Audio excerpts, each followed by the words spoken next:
फिर आपस ਵਿੱਚ बैठ के विचारिया सिद्धा ने कि कलयुगी जीवां की उम्र थोड़ी है, इन्हां नूं उम्र वधाउण दा लोभ दे के अपने चेले बना लईए भी उम्र वधाउने आ असीं बंदे दी, क्योंकि लोकां नूं उम्र वधाउण दी बड़ी इच्छा हुंदी हरेक नूं। ਇਹ ਗੱਲ ਉਹਨਾਂ ਨੇ ਵਿਚਾਰ ਕੇ ਗੁਰੂ ਨਾਨਕ ਦੇਵ ਜੀ ਨੂੰ ਬਚਨ ਕੀਤਾ, ਤੁਸੀਂ ਸਾਡੇ ਚੇਲੇ ਬਣ ਜਾਓ, ਫਿਰ ਅਸੀਂ ਤੁਹਾਡੀ ਉਮਰ ਨਾ 4 ਯੁੱਗ ਜਿੰਨੀ ਲੰਮੀ ਕਰ ਦਿਆਂਗੇ, ਧਰਤੀ ਸਾਰੀ ਤੇ 9 ਖੰਡ ਨੇ, ਇਹਨਾਂ ਤੁਹਾਡਾ ਪ੍ਰਤਾਪ ਵੱਧ ਜਾਵੇਗਾ। ਜਿੱਥੇ ਜਾਇਆ ਕਰੋਗੇ ਨਾ ਤੁਹਾਡੇ ਨਾਲ ਦੁਨੀਆ ਚੱਲੇਗੀ, ਲੋਕ ਚੱਲਣਗੇ, ਜੈ ਜੈਕਾਰ ਹੋਵੇਗੀ। ਪਤਾ ਨਹੀਂ ਕੀ ਹੁਣ ਲਾਲਚ ਦੇਣ ਲੱਗੇ ਨੇ।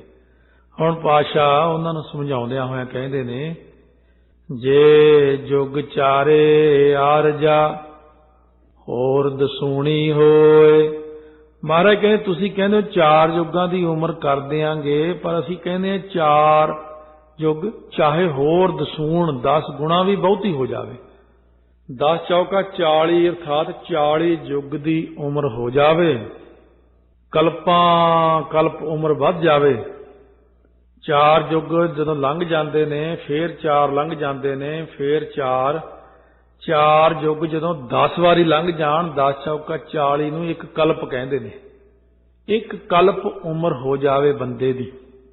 ਮਹਾਰਾਜ ਕਹਿੰਦੇ ਜੇਕਰ ਤੁਹਾਡੇ ਕਹਿਣ ਮੁਤਾਬਕ 4 ਯੁੱਗ ਉਮਰ ਹੋ ਵੀ ਜਾਵੇ, ਸਾਡੇ ਕਹਿਣ ਮੁਤਾਬਕ 10 ਗੁਣਾ ਹੋਰ ਵੱਧ ਵੀ ਜਾਵੇ, ਭਾਵ 44 ਯੁੱਗ ਵੀ ਉਮਰ ਹੋ ਜਾਵੇ, ਚਲੋ ਮੰਨ ਲਓ, ਕੋਟ ਕੋਟੀ ਮੇਰੀ ਆਰਜਾ ਪਵਨ ਪੀਣ ਅਪਿਆਓ ਵੀ ਹੋ ਜਾਵੇ। ਨਵਾਂ ਖੰਡਾ ਵਿੱਚ ਜਾਣੀਐ ਨਾਲ ਚੱਲੈ ਸਭ ਕੋਏ। ਕਹਿੰਦੇ ਇਹ ਕੁਰੂਖੇਤ, ਇਲਾਬ੍ਰਤ, ਭਾਰਤ ਖੰਡ ਆਦਿਕ 9 ਖੰਡ ਨੇ ਕੁੱਲ।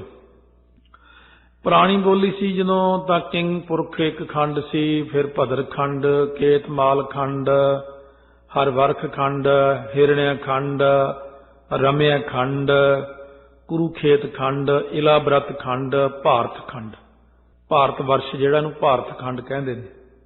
ਹੁਣ ਇਹ ਬਦਲ ਕੇ ਏਸ਼ੀਆ, ਯੂਰਪ ਬਣ ਗਿਆ। ਤੋ ਇਤਿਹਾਦ ਕੇ ਅਲੱਗ-ਅਲੱਗ ਜੇ 9 ਆਸਟ੍ਰੇਲੀਆ ਇੱਕ ਵੱਖਰਾ ਹਿੱਸਾ ਜਿਹਾ ਬਣ ਗਿਆ, ਉਹਨਾਂ ਦੇ ਵੱਖਰੇ 9 ਪੈ ਗਏ। ਅੰਗਰੇਜ਼ੀ 'ਚ ਹੋਰ 9, ਪੁਰਾਣੇ ਨਾਂ ਹੋਰ ਨੇ। ਮਹਾਰਾਜ ਕਹਿੰਦੇ 9 ਖੰਡਾਂ ਵਿੱਚ ਪ੍ਰਤਾਪ ਵੀ ਜਾਣਿਆ ਜਾਵੇ, ਤੇ ਜਿਸ ਜਗ੍ਹਾ ਤੋਂ ਤੁਰੀਏ ਉਸ ਜਗ੍ਹਾ ਤੋਂ ਸਭ ਕੋਈ ਨਾਲ ਚੱਲੇ, ਇੰਨਾ ਸਤਿਕਾਰ ਵੀ ਹੋ ਜਾਵੇ, ਦੁਨੀਆ ਨਾਲ ਵੀ ਮੇਰੇ ਤੁਰ ਪਵੇਗੀ।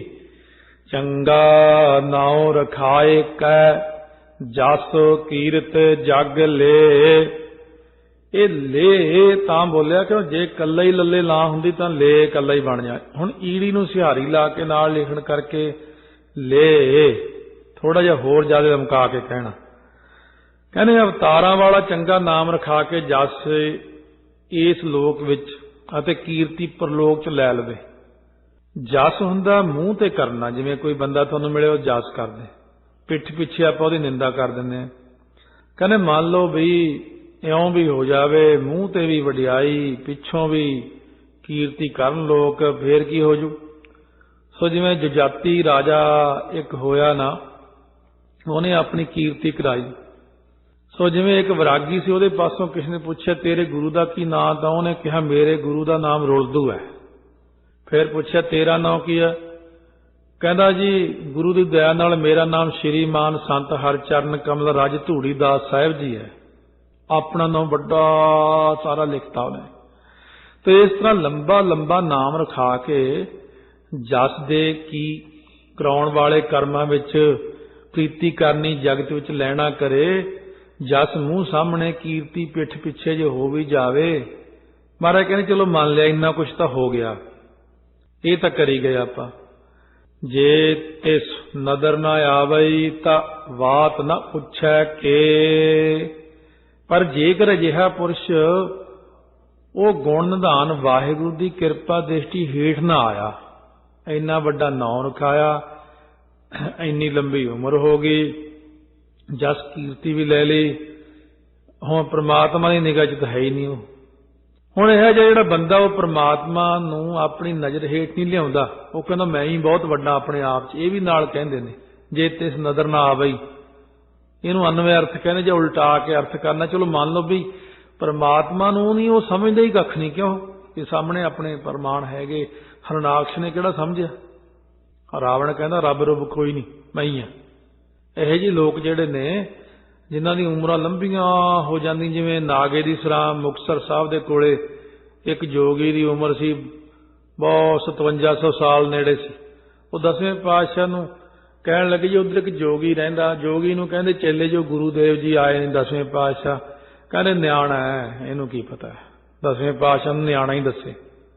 ਉਹ ਆ ਕੇ ਕਹਿੰਦੇ ਜੀ ਸਿੱਖ ਕਹਿੰਦੇ ਮਹਾਰਾਜ ਉਹ ਤੁਹਾਨੂੰ ਨਿਆਣਾ ਹੀ ਦੱਸਦਾ। ਮਹਾਰਾਜ ਕਹਿੰਦੇ ਉਹ 5700 ਸਾਲ ਉਮਰ ਆ, ਬਸ ਉਹਦਾ ਹੀ ਮਾਣ ਚੱਕੀ ਫਿਰਦਾ। ਚੇਲਿਆਂ ਨੇ ਜਾ ਕੇ ਉੱਧਰ ਦੱਸਤਾ ਗੁਰੂ ਸਾਹਿਬ ਨੇ ਤੁਹਾਡੀ ਉਮਰ ਦੱਸੀ। ਫੇਰ ਕਰੰਟ ਵੱਜਿਆ, ਫੇਰ ਲੈ ਕੇ ਖੁੰਡੀ ਜੀ ਆਪਦੇ ਚੇਲਿਆਂ ਨੂੰ ਨਾਲ ਲੈ ਕੇ ਆਇਆ, ਮੱਥਾ ਟੇਕਿਆ। ਮਹਾਰਾਜ ਇੰਨੀ ਛੋਟੀ ਉਮਰ ਇੰਨਾ ਗਿਆਨ। ਮਹਾਰਾਜ ਕਹਿੰਦੇ ਪੁਰਾਣਾ ਖੱਲੜਾ ਤੂੰ ਛੱਡਿਆ ਨਹੀਂ, ਮੈਂ ਛੱਡ ਕੇ ਫੇਰ ਆ ਗਿਆ। ਫਿਰ ਇਸ ਕਰਕੇ ਸਤਿਗੁਰੂ ਮਹਾਰਾਜ ਸੱਚੇ ਪਾਤਸ਼ਾਹ ਕਹਿੰਦੇ ਖੱਲੜਾ ਲੰਬਾ ਕਰ ਲੈਣ ਨਾਲ ਕੋਈ ਵੱਡਾ ਨਹੀਂ ਬਣ ਜਾਂਦਾ ਹੈ। ਇਹ ਹੁਣ ਜਿਹੜਾ ਬੰਦਾ ਲੰਬੀਆਂ ਉਮਰਾਂ ਵਾਲੇ ਆ ਜਾਂ ਬਹੁਤ ਜ਼ਿਆਦੇ ਹੋ ਗਏ, ਉਹ ਆਸਤਕ ਭਾਵਨਾ ਨਹੀਂ ਧਾਰਦਾ, ਭਜਨ ਸਿਮਰਨ ਕਰਨ ਵਾਲੇ ਨੂੰ ਟੀਚਰਾਂ ਕਰਦਾ, ਤਾਂ ਕੋਈ ਦਿਨ ਐਸਾ ਵੀ ਆਉਂਦਾ ਜਦੋਂ ਕੋਈ ਸੰਬੰਧੀ ਵੀ ਇਹਦੀ ਗੱਲ ਨਹੀਂ ਪੁੱਛੇਗਾ, ਤਾਂ ਬਾਤ ਨਾ ਪੁੱਛਿਆ ਕਿ ਜਿਵੇਂ ਹੰਕਾਰੀ ਮਸੰਦਾਂ ਨੂੰ ਕਿਸੇ ਨੇ ਬਾਅਦ ਚ ਪੁੱਛਿਆ ਹੀ ਨਹੀਂ। ਇਸੇ ਤਰ੍ਹਾਂ ਮਹਾਰਾਜ ਕਹਿੰਦੇ ਜੇ ਪ੍ਰਮਾਤਮਾ ਦੀ ਨਜ਼ਰ 'ਚ ਨਾ ਆਇਆ ਕਿਸੇ ਨੇ ਗੱਲ ਹੀ ਨਹੀਂ ਪੁੱਛਣੀ ਹੈ। ਜਿੰਨੀ ਮਰਜ਼ੀ ਲੰਬੀ ਉਮਰ ਹੋਵੇ ਕੋਈ ਬਾਤ ਨਹੀਂ ਪੁੱਛਦਾ ਫਿਰ ਕਿਸੇ ਦੀ। ਸਭਕਾਂ ਨੂੰ ਪ੍ਰਮਾਤਮਾ ਕੀ ਸਜ਼ਾ ਦੇ ਦਿੰਦੇ ਉਲਟੀ। ਕੀਟਾ ਅੰਦਰ ਕੀਟ ਕਰ ਦੋਸ਼ੀ ਦੋਸ਼ ਧਰੇ, ਸਗੋਂ ਉਹਦੇ ਕੀਤੇ ਹੋਏ ਦੋਸ਼ ਉਹਦੇ ਜਿੰਮੇ ਲਗਾ ਕੇ ਉਹਨੂੰ ਦੋਸ਼ੀ ਠਹਿਰਾਇਆ ਜਾਵੇਗਾ। ਉਹ ਕੀੜਿਆਂ ਵਿੱਚ ਕੀੜਾ ਕੀਤਾ ਜਾਏ, ਭਾਵ ਨੀਚ ਕੀੜਾ। ਇੱਕ ਤਾਂ ਚਲੋ ਧਰਤੀ ਸਾਫ਼ ਤੇ ਕੀੜੇ, ਇੱਕ ਗੰਦਗੀ ਦੇ ਕੀੜੇ ਬਣਾਏ ਜਾਂਦੇ। ਮਹਾਰਾਜ ਕਹਿੰਦੇ ਉਹਨੂੰ ਕੀਟਾ ਅੰਦਰ ਕੀਟ ਕਰ ਦੋਸ਼ੀ ਦੋਸ਼ ਧਰੇ। ਦੋਸ਼ੀ ਪੁਰਸ਼ ਵੀ ਉਹਦੇ ਚ ਦੋਸ਼ ਧਰਨਗੇ, ਕਹਿਣਗੇ ਇੰਨੇ ਗੰਦੇ ਤਾਂ ਅਸੀਂ ਵੀ ਨਹੀਂ ਜਿੰਨਾ ਇਹ ਗੰਦਾ। ਜਿਵੇਂ ਰਾਮਚੰਦਰ ਜੀ ਹੱਸ ਪਏ ਬੈਠੇ ਸਭਾ 'ਚ, ਕੀੜਾ ਇੱਕ ਚੜ੍ਹਦਾ ਸੀ ਥੰਮਲੇ ਤੇ ਬਾਰ-ਬਾਰ ਡਿੱਗ ਪੈਂਦਾ ਟੁੱਟੀਆਂ ਲੱਤਾਂ ਵਾਲਾ। ਹੁਣ ਵਸ਼ਿਸ਼ਟ ਮੁਨੀ ਜੀ ਕਹਿਣ ਲੱਗੇ ਮਹਾਰਾਜ ਇਹ ਕੀੜੇ ਤੇ ਹੱਸੀ ਜਾਂਦੇ, ਅੱਜ ਕੀ ਗੱਲ ਹੋ ਗਈ? ਕਹਿੰਦੇ ਇਹ ਦੱਸਾਂ 14 ਵਾਰੀ ਸਵਰਗਾਂ ਦਾ ਰਾਜਾ ਇੰਦਰ ਬਣਿਆ ਇਹ, ਆਹ ਦਿਨ ਟੁੱਟੀਆਂ ਲੱਤਾਂ ਇੱਥੇ ਹੁਣ ਤੁਰਿਆ ਫਿਰਦਾ। ਇਹ ਹੰਕਾਰ ਹੋ ਜਾਂਦਾ। ਜੀਵ ਚਾਹੇ ਕਹਿੰਦੇ ਕਿੰਨਾ ਹੀ ਵੱਡਾ ਹੋ ਜੇ ਕਿੰਨਾ ਹੀ, ਪਰ ਜਦੋਂ ਹੰਕਾਰ ਹੋ ਜਾਂਦਾ ਨਾ ਨਾਮ ਜਪੇ ਤੋਂ ਬਿਨਾ, ਕਿਉਂਕਿ ਇੱਕ ਨਾਮ ਹੀ ਆ ਜਿਹੜਾ ਹਉਮੈ ਦੀ ਨਿਵਰਤੀ ਕਰਦਾ, ਬਾਕੀ ਦੇ ਸਾਧਨ ਤਾਂ ਹਉਮੈ ਦਿੰਦੇ ਹੀ ਨੇ। ਸੋ ਆਪਾਂ ਕਹਾਂਗੇ ਫਲਾਣੇ ਰਿਸ਼ੀ ਨੇ ਲੱਖ ਵਾਰਾ ਤਪੱਸਿਆ ਕੀਤੀ, ਪਰ ਨਾਮ ਤੋਂ ਬਿਨਾਂ ਤਪੱਸਿਆ ਸਾਰੀ ਖਤਮ ਹੋ ਗਈ ਜਦੋਂ ਹਉਮੈ ਹੋ ਗਈ। ਫਿਰ ਨਾਮ ਤੋਂ ਬਿਨਾਂ ਟੇਢੀਆਂ ਜੂਨਾਂ ਚ ਆਉਂਦਾ, ਕੀੜੇ ਆਦਿਕ ਜੂਨਾਂ ਚ ਪੈ ਜਾਂਦਾ। ਇਸ ਕਰਕੇ ਸਤਿਗੁਰੂ ਮਹਾਰਾਜ ਕਹਿੰਦੇ ਨੇ ਕਿ ਟੇਢੀਆਂ ਜੂਨਾਂ ਦੇ ਅੰਦਰ ਉਹ ਜਿਹੜਾ ਕੀਟ ਕਰ ਸੱਪ ਕੀਤਾ ਜਾਂਦਾ ਹੈ। ਦੋਸ਼ੀ ਤਾਂ ਉਹ ਸੱਪ ਅੱਗੇ ਹੀ ਹੈ, ਪਰ ਜਦ ਕਿਸੇ ਨੂੰ ਡੰਗ ਮਾਰਿਆ ਤਾਂ ਹੋਰ ਦੋਸ਼ ਧਾਰਨ ਕਰਦਾ, ਉਹ ਭੈੜੀ ਜੂਨੀ ਮਿਲ ਗਈ ਉਹਨੂੰ। ਭਾਈ ਗੁਰਦਾਸ ਜੀ ਕਹਿੰਦੇ ਸਭ ਤੋਂ ਮੰਦੀ ਸੱਪ ਜੂਨ ਸੱਪਾਂ ਵਿੱਚ ਕੁਜਾਤ ਕੁਭਾਈ, ਬਹੁਤੀ ਜ਼ਿਆਦਾ ਮੰਦੀ ਜੂਨ ਹੈ। ਫਿਰ ਕੀਤਾ ਕਹਿੰਦੇ ਹੁਣ ਕੁੱਤੇ ਆਦਿਕ ਹੁੰਦੇ ਨੇ, ਇੱਥੇ ਤਾਂ ਚਲੋ ਮਾੜਾ ਮੋਟਾ ਖਿਆਲ ਕਰਦੇ ਆ ਆਮ ਤੌਰ ਤੇ, ਜਿਨ੍ਹਾਂ ਦਾ ਖਿਆਲ ਨਹੀਂ ਕੀਤਾ ਜਾਂਦਾ। ਦੇਖਦੇ ਆ ਆਪਾਂ ਇੰਡੀਆ ਦੇ ਵਿੱਚ ਇੱਕ ਤਾਂ ਉਹ ਕੀੜੇ ਜਿਹੜੇ ਕੁੱਕਰ ਦੇ ਪੈਰ ਵਿੱਚ ਪੈ ਗਏ, ਕੋਈ ਹੋਰ ਥਾਂ ਪੈ ਗਏ, ਜਿੱਥੇ ਜੀਭ ਨਾਲ ਚੱਟ ਲਏ ਉੱਥੋਂ ਹੀ ਕੀੜੇ ਜਿਹੜੇ ਆ ਖਤਮ ਹੋ ਜਾਂਦੇ, ਜ਼ਖਮ ਰਾਜੀ ਹੋ ਜਾਂਦਾ। ਪਰ ਇੱਕ ਕੁੱਕਰ ਦੇ ਮੱਥੇ 'ਚ ਕੀੜੇ ਪੈ ਜਾਂਦੇ ਨੇ, ਉਹਨਾਂ ਨੂੰ ਨਹੀਂ ਕੋਈ ਕਰ ਸਕਦਾ ਸਾਫ਼। ਇਸ ਕਰਕੇ ਕਹਿੰਦੇ ਨੇ ਇਹੋ ਜਿਹੇ ਜਿਹੜੇ ਦੋਸ਼ੀ ਬੰਦੇ ਨੇ, ਕੁੱਕਰ ਦੇ ਮਸਤਕ ਦੇ ਕੀੜੇ ਬਣਾਏ ਜਾਂਦੇ ਨੇ। ਉਹ ਦੋਸ਼ੀ ਕੋੜੀਆਂ ਪਾਸ ਵੀ ਆ ਕੇ ਖੜਾ ਹੋ ਜਾਵੇ ਤਾਂ ਦੋਸ਼ ਧਾਰਦੇ ਨੇ ਕੋੜੀ ਵੀ ਕਿ ਇੰਨੀ ਬਦਬੂ ਸਾਡੇ 'ਚੋਂ ਨਹੀਂ ਆਉਂਦੀ ਜਿੰਨੀ ਇਹਦੇ 'ਚ ਆਉਂਦੀ ਹੈ। ਕੋੜੀ ਵੀ ਨਫ਼ਰਤ ਕਰਨ ਜਿਸ ਕੁੱਤੇ ਨੂੰ, ਜਿਸ ਕੀੜਿਆਂ ਨੂੰ, ਉਹਨਾਂ ਦੀ ਕੀ ਹਾਲਤ ਹੋਵੇਗੀ? ਕਿਉਂਕਿ ਜਿਹੜਾ ਬੰਦਾ ਰੱਬ ਦੀ ਬਰਾਬਰੀ ਕਰਦਾ, ਨਾਮ ਨਹੀਂ ਜਪਦਾ, ਤੇ ਕੋਝੇ ਸਾਧਨ ਕਰਕੇ ਰਿੱਧੀਆਂ ਸਿੱਧੀਆਂ ਆਦਤ ਕਰਕੇ ਲੰਬੀਆਂ ਉਮਰਾਂ ਕਰ ਕਰਕੇ ਲੋਕਾਂ 'ਚ ਆਪਣੀ ਵਡਿਆਈ ਕਰਾ ਕੇ ਆਪਣੇ ਆਪ ਨੂੰ ਰੱਬ ਕਹਿੰਦਾ, ਫਿਰ ਉਹਨੂੰ ਸਜ਼ਾ ਵੀ ਬਹੁਤ ਭਾਰੀ ਦਿੰਦੇ ਨੇ ਪਰਮਾਤਮਾ। ਮਹਾਰਾਜ ਫਿਰ ਦੁਨੀਆ 'ਚੋਂ ਤਰ ਵੀ ਸਕੀਦਾ ਕਿਸੇ ਤਰੀਕੇ ਨਾਲ, ਹੁਣ ਕਿਉਂਕਿ ਸਿੱਧਾਂ ਨੂੰ ਮਹਾਰਾਜ ਨਿਰੁੱਤਰ ਕਰੀ ਜਾਂਦੇ ਨੇ। ਹੁਣ ਮਹਾਰਾਜ ਕੀ ਕਹਿੰਦੇ ਨੇ? ਪੌੜੀ ਬਿਲਾਵਲ ਰਾਗ ਦੀ ਤੀਜੇ ਪਾਤਸ਼ਾਹ ਨੇ ਉਚਾਰਨ ਕੀਤੀ, ਕਹਿੰਦੇ ਕੋਈ ਨਿੰਦਕ ਹੋਵੇ ਸਤਿਗੁਰੂ ਕਾ ਫਿਰ ਸ਼ਰਨ ਗੁਰੇ ਆਵੇ।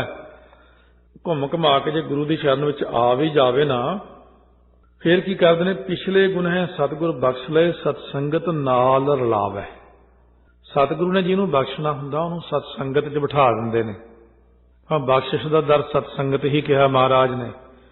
ਕਹਿੰਦੇ ਉਹ ਮਹਾਰਾਜ ਕਿਵੇਂ ਫਿਰ ਬਖਸ਼ੇ ਜਾਂਦੇ ਨੇ? ਕਹਿੰਦੇ ਸਤਿਗੁਰੂ ਕਹਿੰਦੇ ਪ੍ਰਮਾਣ ਦਿੰਦੇ ਆ, ਜਿਉਂ ਮੀਂਹ ਉੱਠੈ गलियां नालियां टोबियां का जल जाए पवै विच सुरसरी, सुरसरी मिलत पवित्र पावन होए जावै। जिवें कहंदे बरसात हुंदी है ते पानी सारा गलियां नालियां इधर उधर घुम घुमा के जदों उत्थे तो गंदा ही आ, उह च नहीं कोई नहाउंदा, पर जदों गंगा च मिल जांदा कहंदे गंगा च मिल के पवित्र हो जांदा। भाई जे अपने आप ਨੂੰ ਗੁਣਹੀਨ ਦੱਸ ਕੇ ਅਕਾਲ ਪੁਰਖ ਕੋਲ ਬੇਨਤੀਆਂ ਕਰੇ ਨਿਮਰਤਾ, ਮਹਾਰਾਜ ਮੇਰੇ 'ਚ ਕੋਈ ਗੁਣ ਨਹੀਂ, ਸੱਚੇ ਪਾਤਸ਼ਾਹ ਗੁਣ ਭਾਵੇਂ ਹੋਵੇ ਵੀ, ਤਾਈਓ ਸਤਿਗੁਰੂ ਨੇ ਕਿਹਾ ਤੇਰਾ ਕੀਤਾ ਜਾਤੋ ਨਾਹੀ, ਮੈਨੂੰ ਜੋਗ ਕੀਤੋ ਈ, ਮੈਂ ਨਿਰਗੁਣਿਆਰੇ ਕੋ ਗੁਣ ਨਾਹੀ, ਆਪੇ ਤਰਸ ਪਾਏ ਹੋਈ। ਨਿਰਗੁਣਿਆਰੇ ਕੀ ਬੇਨਤੀ, ਮੈਂ ਤਾਂ ਮਹਾਰਾਜ ਜੀ ਬਿਲਕੁਲ ਚਾਹੇ ਕਿੰਨੇ ਹੀ ਕਰੋੜ ਗੁਣ ਇਕੱਠੇ ਹੋ ਜਾਣ, गुरु ग्रंथ साहिब महाराज निरंकार दे सामने ना कहे मेरे च गुण ने, फिर तो फेल हो जावांगे। वो पुछदे है तेनू दिते की ने है, कितों होर लिया कि मेरे को लए ने, लए तो तुहातों फिर मैनू की दसदा। कदे भी नहीं जनाउणा अपना आप। जिहड़ा बंदा अपना आप जनाउंदा, जिवें बहुत समा पहला ही कीर्तन सीखण लगे जदों, तो उस वक्त उस्ताद ने एक गल कही, कहंदे कदे किसी उस्ताद कोल जाके ना कहो मैनू आउंदा, जे तुसीं ये कहदा ना मैनू आउंदा, वो कहना फिर मेरे कोल की लैण आया, जा चला जा मेरे कोलों। इस करके जिथों गुण लैणा उत्थे दसो ही ना भी मैनू कुछ आउंदा भी है, उत्थे बिल्कुल अणजाण जे बन के गुण लो। इसे तरह परमात्मा अगे कहो महाराज जी मेरे तो कोई गुण ही नहीं जी, महाराज ना मैं जोग ध्यान चित लाया, बिन बैराग ना छूट समाया, कैसे जीवन होए हमारा, जब ना होए राम नाम आधारा, जब तक समझन धर्म न कमाया, सेवा साध न जानिया हर राया, कहो नानक हम नीच कर्मा, शरण परे की राखो शर्मा। महाराज मूहरे खड़ के बेनतियां इउं करी जाओ, असीं खते बहुत कमावदे अंत न पारावार, हर किरपा कर कै बख्श लैहो, हाँ पापी बड़ गुनहगार, लेखा कतह न छूटिया खिन खिन भूलनहार, बख्शनहार बख्श लै नानक पार उतार, जेता समुंद सागर नीर भरिया, तेते अवगुण हमारे, दया करो किश मेहर पावहो, डुबदे पत्थर तारे। बिल्कुल ही जाके निमरता चा, मेरे तक कोई गुण ही नहीं जी। परमात्मा खुश हो जाते, परमात्मा किसी गल ते नहीं खुश हुंदे, सिर्फ एक चीज ते बहुत खुश हुंदे, जे कोई बंदे च निमरता आ जाए, बिल्कुल हौमे तो रहत हो जावे बंदा। महाराज तुसीं सच्चे पातशाह वड्डे हो जी, जे हौमे दा त्याग कर देवे इंसान, बेनती करे नानक निर्गुणे गुण करे, गुणवंतिया गुण दे। नानक पाते थोड़ा जिहा रुकना, क्योंकि नानक नूं निर्गुण लाउणा नहीं। नानक ताइयों जिथे भी लमका के बोलदे आ, तो मतलब विश्राम है इत्थे। महाराज हुण फरमाउंदे जिहड़ा गुणा तो रह, जो निर्गुण पुरुष ने उन्हां नूं गुण देण वाला वाहिगुरू ही है, अते जिन्हां ने अपने आप नूं गुणा वाला हंकारी मन्निया, उन्हां नूं गुण दा अर्थ इत्थे फाही है, ਉਹ गुण दिंदा।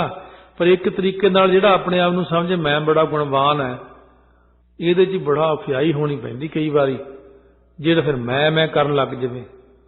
जिवें बहुत वड्डा ਗਿਆਨਵਾਨ ਕਥਾਵਾਚਕ ਹੋਏ ਆ, सो इस तरह ਉਹਨਾਂ ਨੂੰ ਇੱਕ ਵਾਰ परमात्मा ने ਕਿਹਾ ਸੀ, ਕਹਿੰਦੇ ਜਿੰਨਾ ਮਰਜ਼ੀ ਜ਼ੋਰ ਲਾ ਲਈ, ਜਿਹੜਾ ਤੂੰ ਗਿਆਨ ਦੀਆਂ ਗੱਲਾਂ ਸੁਣਾਉਂਦਾ ਨਾ, ਲੋਕਾਂ ਨੂੰ ਐਨ ਬਿਨਾਂ ਨਾਮ ਜਪੇ ਤੇ ਸਿੱਧ ਕਰਕੇ ਮੈਨੂੰ ਸਾਹਮਣੇ ਖੜਾ ਕਰ ਦਿੰਦਾ ਹੈ, ਆਪ ਤੂੰ ਨਾਮ ਨਹੀਂ ਜਪਦਾ, ਅੰਤਮ ਸਮਾਂ ਬਹੁਤ ਭੈੜਾ ਆਵੇਗਾ ਤੇਰਾ।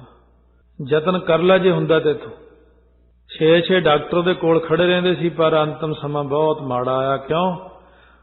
ਜਿਹੜਾ ਹੰਕਾਰ ਕਰ ਜਾਣਾ ਨਾ ਗੁਣਾਂ ਦਾ, ਇਹਦੀ ਵੀ ਸਜ਼ਾ ਮਿਲਦੀ ਹੈ।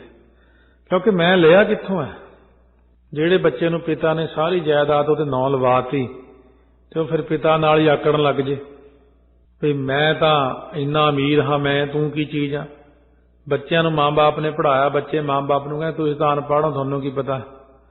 ਲੋਕ ਰੱਬ ਨਾਲ ਵੀ ਐਂ ਕਰਦੇ ਆ, ਪਹਿਲਾਂ ਤਾਂ ਗਰੀਬੀ ਮਾਰੇ ਨੱਕ ਰਗੜਦੇ ਰਹਿੰਦੇ ਆ, ਜਦੋਂ ਪਰਮਾਤਮਾ ਸਭ ਕੁਝ ਦੇ ਦਿੰਦੇ ਨੇ ਫਿਰ ਕਹਿੰਦੇ ਰੱਬ ਰੁੱਬ ਕੋਈ ਚੀਜ਼ ਨਹੀਂ, ਮੈਂ ਹੀ ਆ। ਫਿਰ ਉਹਨੂੰ ਬੜੀ ਭਾਰੀ ਸਜ਼ਾ ਮਿਲਦੀ ਹੈ। ਮਹਾਰਾਜ ਕਹਿੰਦੇ ਜਿਵੇਂ ਬੱਦਲ ਵਰਖਾ ਕਰਦਾ ਤਾਂ ਸਾਰੇ ਹੀ ਵਰਸਦਾ, ਜਿੱਥੇ ਜਲ ਹੈ ਉੱਥੇ ਵੀ ਵਰਸਦਾ। ਹੁਣ ਇਹ ਤਾਂ ਹੈ ਨਹੀਂ ਵੀ ਰੱਬ ਨੇ ਸਮੁੰਦਰ ਤੇ ਮੀਂਹ ਨਹੀਂ ਪਾਉਣਾ, ਜਾਂ ਜਿੱਥੇ ਪਾਣੀ ਖੜਾ ਉੱਥੇ ਨਹੀਂ ਪੈਣਾ। ਜਦੋਂ ਬਰਸਾਤ ਹੁੰਦੀ ਆ ਨਾ, ਸਾਰੇ ਥਾਂ ਹੀ ਮੀਂਹ ਪੈਂਦਾ, ਜਿੱਥੇ ਜਲ ਨਹੀਂ ਉੱਥੇ ਵੀ ਪੈਂਦਾ। ਮਹਾਰਾਜ ਕਹਿੰਦੇ ਇਸੇ ਪ੍ਰਕਾਰ ਉਹ ਪ੍ਰਮਾਤਮਾ ਸ਼ਰਧਾ ਆਦਿਕ ਗੁਣਾਂ ਤੋਂ ਰਹਿਤ ਜੋ ਪੁਰਸ਼ ਨੇ ਉਹਨਾਂ ਨੂੰ ਸਤ ਸੰਤੋਖ ਆਦਿਕ ਗੁਣ ਦਿੰਦਾ, ਅਤੇ ਸਤ ਸੰਤੋਖ ਆਦਿਕ ਗੁਣਾਂ ਦੇ ਸਹਿਜ ਜੋ ਪੁਰਸ਼ ਉਹਨਾਂ ਨੂੰ ਹੋਰ ਗਿਆਨ ਗੁਣ ਦਿੰਦਾ। ਸੋ ਇਸ ਕਰਕੇ ਕਿਉਂਕਿ ਨਿਆਇਕਾਂ ਨੇ ਗਿਆਨ ਨੂੰ ਹੀ ਗੁਣ ਮੰਨਿਆ, ਨਾਨਕ ਨਿਰਗੁਣ ਹੈ ਗੁਣ ਕਰੇ, ਉਹਨਾਂ ਨੂੰ ਤਾਂ ਕਰਨਾ ਹੀ ਕਰਨਾ, ਪਰ ਗੁਣਵੰਤਿਆਂ ਗੁਣ ਦੇ, ਗੁਣਵੰਤਿਆਂ ਨੂੰ ਵਾਹਿਗੁਰੂ ਹੋਰ ਗੁਣ ਦਿੰਦਾ। ਹੁਣ ਸੰਗਤ ਵਿੱਚ ਜਿਹਦੇ 'ਚ ਇੱਕ ਗੁਣ ਨਹੀਂ ਉਹ ਵੀ ਬੈਠਾ, ਉਹਨੂੰ ਵੀ ਗੁਣ ਦਿੱਤਾ ਅੱਜ। ਜਿਹਦੇ 10 ਗੁਣ ਨੇ ਉਹਦੇ ਅੱਜ 15 ਕਰਤੇ, ਜਿਹਦੇ 15 ਸੀ ਉਹਦੇ 50 ਕਰਤੇ, 50 ਵਾਲੇ ਦੇ 100 ਗੁਣ ਕਰਤੇ। ਕਿਉਂਕਿ ਸੰਗਤ ਵਿੱਚ ਉਪਦੇਸ਼ ਦੀ ਵਰਖਾ ਸਾਂਝੀ ਪੈਣੀ ਸਾਰਿਆਂ ਉੱਤੇ। ਇੱਥੇ ਤਾਂ ਦਿਨੋਂ ਦਿਨ ਗਿਆਨ ਸਤਿਗੁਰੂ ਜੀ ਵਧਾਈ ਜਾਂਦੇ ਗੁਰਸਿੱਖ ਦਾ। ਤੇਹਾ ਕੋਏ ਨਾ ਸੁਝਈ ਜੇ ਤਿਸ ਗੁਣ ਕੋਏ ਕਰੇ। ਮਹਾਰਾਜ ਗੁਰੂ ਨਾਨਕ ਦੇਵ ਜੀ ਕਹਿੰਦੇ ਤੇਹਾ, ਤਿਸ ਪ੍ਰਮਾਤਮਾ ਜਿਹਾ ਮੈਨੂੰ ਹੋਰ ਤਾਂ ਕੋਈ ਨਜ਼ਰ ਨਹੀਂ ਆਉਂਦਾ, ਸੁਝਦਾ ਹੀ ਨਹੀਂ, ਕਿ ਉਹਦੇ ਤੋਂ ਬਿਨਾਂ ਕੋਈ ਕਿਸੇ ਨੂੰ ਗੁਣ ਦੇ ਸਕਦਾ। ਕਿਉਂਕਿ ਨਿਰੰਕਾਰ ਨੇ ਕਿਰਪਾ ਕਰਕੇ ਵਾਹਿਗੁਰੂ ਜੀ ਨੇ ਇਹ ਮਨੁੱਖਾ ਜਨਮ ਦਿੱਤਾ ਨਾ, ਸੋ ਇਹਦੇ ਇੱਕ ਇੱਕ ਅਮੋਲਕ ਅੰਗ ਇਹੋ ਜਿਹੇ ਨੇ ਜੋ ਦੁਨੀਆ ਦੇ ਉੱਚੇ ਤੋਂ ਉੱਚੇ ਡਾਕਟਰ ਤੇ ਸਾਇੰਸਦਾਨ ਇਹਨਾਂ ਦੀ ਬਰੋਬਰੀ ਨਹੀਂ ਕਰ ਸਕਦੇ। ਕੇਵਲ ਤੇ ਕੇਵਲ ਜੇ ਪ੍ਰਮਾਤਮਾ ਅੱਖਾਂ ਵਿੱਚੋਂ ਹੀ ਜੋਤ ਖਿੱਚ ਲਵੇ ਤਾਂ ਡਾਕਟਰ, ਵੈਦ, ਹਕੀਮ ਕਹਿੰਦੇ ਭਾਈ ਹੁਣ ਤਾਂ ਜੋਤ ਜਦ ਰੱਬ ਨੇ ਖਿੱਚ ਲਈ, ਮੈਂ ਹੁਣ ਕੀ ਕਰ ਸਕਦਾ। ਬੜੇ ਬਜ਼ੁਰਗਾਂ ਨੇ ਇਹ ਜਿਹੀਆਂ ਗੱਲਾਂ ਦੱਸੀਆਂ ਵੀ ਐਨਕ ਲਵਾਉਣ ਗਿਆ ਸੀ, ਸਾਰੇ ਨੰਬਰ ਮੁੱਕ ਗਏ, ਡਾਕਟਰ ਕਹਿੰਦੇ ਇਹ ਜੋਤ ਹੁਣ ਪਿੱਛੋਂ ਹੀ ਮੁੱਕ ਗਈ, ਹੁਣ ਨਹੀਂ ਆਉਣੀ, ਜਦ ਪਿੱਛੋਂ ਹੀ ਮੁੱਕ ਜਾਂਦੀ ਹੈ। ਸੋ ਇਸ ਕਰਕੇ ਮਹਾਰਾਜ ਸੱਚੇ ਪਾਤਸ਼ਾਹ ਨੂੰ ਕਹਿੰਦੇ ਇਹ ਜੀਵ ਜਿਹੜੀ ਆਰਜਾ ਸ੍ਰੇਸ਼ਟ ਕਿਵੇਂ ਹੋਵੇ। ਮਹਾਰਾਜ ਸੱਚੇ ਪਾਤਸ਼ਾਹ ਕਹਿੰਦੇ ਜੇ ਜੁਗ ਚਾਰੇ ਆਰਜਾ, ਜੇ ਇਹ ਜੀਵ ਵਿਰਾਗ, ਵਿਵੇਕ, ਖਟ ਸੰਮਤੀ, ਮੋਖ, ਇੱਛਾ ਰੂਪ 4 ਸਾਧਨਾਂ 'ਚ ਜੁੜੇ ਨਾ, ਤਾਂ ਇਹ ਜੀਵ ਸ੍ਰੇਸ਼ਟ ਹੋ ਸਕਦਾ ਹੈ। ਇਸ ਤਰ੍ਹਾਂ ਕਰਕੇ ਵੀ ਇਹਦੀ ਵਿਚਾਰ ਹੋ ਜਾਂਦੀ ਹੈ, ਕਿਉਂਕਿ ਇਹ ਹੁਣ ਅੰਤਰੀਵ ਭਾਵ ਸੁਣਾਉਣ ਨੂੰ ਹਲੇ ਮਨ ਨਹੀਂ ਕਰਦਾ, ਕਿਉਂਕਿ ਇੰਨਾ ਹੀ ਬਹੁਤ ਹੈ। ਇੰਨਾ ਕੁ ਸੌਖਾ ਅਰਥ ਕਰੀਏ ਜਿਹਦੇ ਨਾਲ ਫਿਰ ਆਪਾਂ ਨੂੰ ਬਾਅਦ ਵਿੱਚ ਦੂਸਰੇ ਤੀਸਰੇ ਭਾਵ ਅਰਥ ਦਾ ਅੱਗੇ ਅੱਗੇ ਗਿਆਨ ਹੁੰਦਾ। ਚੀਜ਼ ਇੱਕੋ ਹੀ ਹੁੰਦੀ ਆ, ਪਰ ਉਹਦਾ ਅੱਗੇ ਅੱਗੇ ਢੰਗ ਤਰੀਕਾ ਨਿਰਾਲਾ ਹੁੰਦਾ। ਇੱਕੋ ਹੀ ਚੀਜ਼ ਹੈ। ਕਾਪੀ ਪੈਨ ਪਹਿਲੀ ਕਲਾਸ ਤੋਂ ਫੜ ਕੇ ਸਾਰੀ ਜ਼ਿੰਦਗੀ ਬੰਦਾ MA ਕਲਾਸ, PhD ਵਾਲਾ ਵੀ ਕਾਪੀ ਪੈਨ ਹੀ ਰੱਖਦਾ। ਕਾਪੀ ਪੈਨ ਸਾਰੀ ਜ਼ਿੰਦਗੀ ਉਹੀ ਰਹਿਣਾ, ਪਰ ਗਿਆਨ ਵੱਖਰਾ ਵੱਖਰਾ। ਇਸੇ ਤਰ੍ਹਾਂ ਜਪਜੀ ਸਾਹਿਬ ਦੀਆਂ ਪੌੜੀਆਂ ਜਿਹੜੀਆਂ ਨੇ, ਇਹਨਾਂ 'ਚ ਇੱਕ ਤਾਂ ਆਪਾਂ ਹੁਣ ਸੁਣਿਆ ਸਧਾਰਨ ਗਿਆਨ, ਜਿਹੜਾ ਆਪਾਂ ਪਾਠ ਕਰਦਿਆਂ ਕਰਦਿਆਂ ਅੱਖਾਂ ਮੂਹਰੇ ਲਿਆਉਣਾ ਅਰਥ ਨੂੰ, ਤੇ ਅਰਥ ਜਿਹੜਾ ਉਹਨੂੰ ਧਿਆਨ ਨਾਲ ਸੁਣ ਕੇ ਫਿਰ ਸਮਝਣਾ ਇਹਦਾ ਭਾਵ ਅਰਥ ਹੈ। ਇਹ ਪਹਿਲੀ ਕਲਾਸ ਦੀ ਕਥਾ ਹੈ ਜਿਹੜੀ ਚੱਲ ਰਹੀ ਹੁਣ। ਸਿਰਫ ਪਹਿਲੀ ਵਾਲੇ, ਦੂਜੀ ਵਾਲੇ, ਪੰਜਵੀਂ ਵਾਲੇ, 10ਵੀਂ ਵਾਲੇ, ਉਦੋਂ ਅੱਗੇ ਫਿਰ ਜਿਹੜੇ ਸਾਧਨ ਚੱਲਦੇ ਨੇ ਉਹ ਫਿਰ ਉਹਨਾਂ ਨੂੰ ਹੀ ਸਮਝਾਏ ਜਾਂਦੇ ਨੇ ਜਿਹੜੇ ਡੂੰਘਾਈ ਦਾ ਗਿਆਨ ਲੈਣਾ ਜਾਣਦੇ ਨੇ। ਇਸ ਤਰੀਕੇ ਨਾਲ ਸਤਿਗੁਰੂ ਮਹਾਰਾਜ ਸੱਚੇ ਪਾਤਸ਼ਾਹ ਨੇ ਇਹ ਜਿਹੜੀ ਵਿਚਾਰ ਦੱਸੀ ਨੇ, ਇਹਦੇ ਵਿੱਚ ਕੁਝ ਕੁ ਆਪਾਂ ਥੋੜੀ ਥੋੜੀ ਕਰ ਵੀ ਸਕਦੇ। ਜਿਵੇਂ 19 ਚੀਜ਼ ਸਿੱਖ ਲਈ, ਤਾਂ ਹੁਣ ਆਪਾਂ ਇਹ ਜਾਣੀਏ ਕਿ ਯੁੱਗ ਨਾਮ 2 ਦਾ ਹੈ। ਜੇ ਯੁੱਗ ਚਾਰੇ ਆਰਜਾ ਅੰਤਰੀ ਭਾਵਿਆਂ ਬਣਦੇ ਹੁੰਦੇ ਨੇ, ਜੇ ਇਹ ਜੀਵ ਜਿਹੜਾ ਨਾ ਵਿਰਾਗ, ਵਿਵੇਕ, 2 ਚੀਜ਼ਾਂ, ਵਿਰਾਗ ਹੋ ਜਾਣਾ, ਵਿਵੇਕ ਗਿਆਨ ਹੋ ਜਾਣਾ, ਖੜ ਸੰਪਤੀ ਇਹ ਸਮਦਮ ਸਰਦਾ, ਤੀਸਰੀ ਸਮਾਧਾਨ ਉਪਰਾਮ, ਛठी ਤਤੀਚਾ ਜਾਨੀਏ ਭਿੰਨ ਭਿੰਨ ਜੈ ਨਾਮ। ਸਮ ਹੁੰਦਾ ਮਨ ਦਾ ਰੋਕਣਾ, ਦਮ ਹੁੰਦਾ ਇੰਦਰੀਆਂ ਨੂੰ ਰੋਕਣਾ ਮਾੜੇ ਪਾਸਿਓਂ, ਸ਼ਰਧਾ ਹੁੰਦੀ ਗੁਰੂ ਅਤੇ ਸੋ ਆਪਣੇ ਗ੍ਰੰਥਾਂ ਤੇ ਭਾਵ ਧਾਰਮਿਕ ਪੁਸਤਕਾਂ ਤੇ ਜਾਂ ਆਪਣੇ ਗੁਰੂ ਤੇ, ਗੁਰੂ ਦਾ ਅੱਖਰ ਪਹਿਲਾਂ ਆ ਹੀ ਗਿਆ, ਉਹਨਾਂ ਤੇ ਵਿਸ਼ਵਾਸ ਕਰਨਾ। ਸਮਾਧਾਨ ਹੁੰਦਾ ਮਨ ਦੀ ਚੰਚਲਤਾ ਦਾ ਨਾਸ਼ ਕਰਨਾ। ਉਪਰਾਮ ਹੁੰਦਾ ਵਿਸ਼ਿਆਂ ਨੂੰ ਵਿਉਹ ਰੂਪ ਜਾਣ ਕੇ ਤਿਆਗਣਾ। ਤਤਿਕਸ਼ਾ ਹੁੰਦੀ ਹੈ ਦੁੱਖ ਸੁੱਖ ਭੁੱਖ ਤੇ ਇਹਦੇ ਸਹਾਰਨ ਵਾਲਾ ਸੁਭਾਅ ਹੋਣਾ। ਇਹਨੂੰ ਕਹਿੰਦੇ ਖਟ ਸੰਪਤੀ। ਕਦੇ ਵੀ ਆਪਾਂ ਹੁਣ ਜਦੋਂ ਖਟ ਸੰਪਤੀ ਕਹਾਂਗੇ ਨਾ, ਹੁਣ ਤੁਹਾਨੂੰ ਇਹ ਨਹੀਂ ਸਮਝਣ ਵਿੱਚ ਔਖਿਆਈ ਆਉਣੀ ਕਿ ਖਟ ਸੰਪਤੀ ਕੀ ਹੁੰਦੀ। ਖਟ ਸੰਪਤੀ ਵਿੱਚ ਖਟ ਦਾ ਅਰਥ 6 ਹੈ। 6 ਤਰ੍ਹਾਂ ਦੀ ਸਾਡੀ ਸੰਪਤੀ ਇੱਕ ਚੀਜ਼ ਹੈ। ਸਮ ਮਨ ਦਾ ਰੋਕਣਾ, ਦਮ ਇੰਦਰੀਆਂ ਦਾ ਰੋਕਣਾ, ਸ਼ਰਧਾ ਕਰਨੀ, ਮਨ ਦੀ ਚੰਚਲਤਾ ਰੋਕਣੀ, ਵਿਕਾਰਾਂ ਨੂੰ ਜ਼ਹਿਰ ਰੂਪ ਜਾਣ ਕੇ ਤਿਆਗਣਾ, ਦੁੱਖ ਸੁੱਖ ਭੁੱਖ ਪਿਆਸ ਵਿੱਚ ਸਹਾਰਨ ਵਾਲਾ ਸੁਭਾਅ ਬਣਾ ਲੈਣਾ। ਇਹ ਭਗਤੀ ਤਾਂ ਹੁੰਦੀ ਨਾ 6 ਗੁਣਾ ਕਰਕੇ। फिर मुक्ति की इच्छा होनी। ये हुण असल में 4 साधन ने, ये विराग, विवेक, खट संमति, मोख, इच्छा। इस करके कहते ने युग नाम 4 दा, 4 ते 4 8 साधन हो गए। 8 साधन अगले किहड़े ने? विराग, विवेक, खट संमति, मोख, इच्छा, सुनना, मनना, कमाउणा ते फिर ਉਹਦਾ रूप हो जाना। तत्वंग दा शोधन, ये ज्यादा औखियां चीजां ने थोड़ी जिहियां, वो मैं सीधी ही बोल दिना। अर्थ रूप विच सौखा जिहा काम, सुनना, मनना, कमाउणा ते ਉਹਦਾ रूप हो जाना।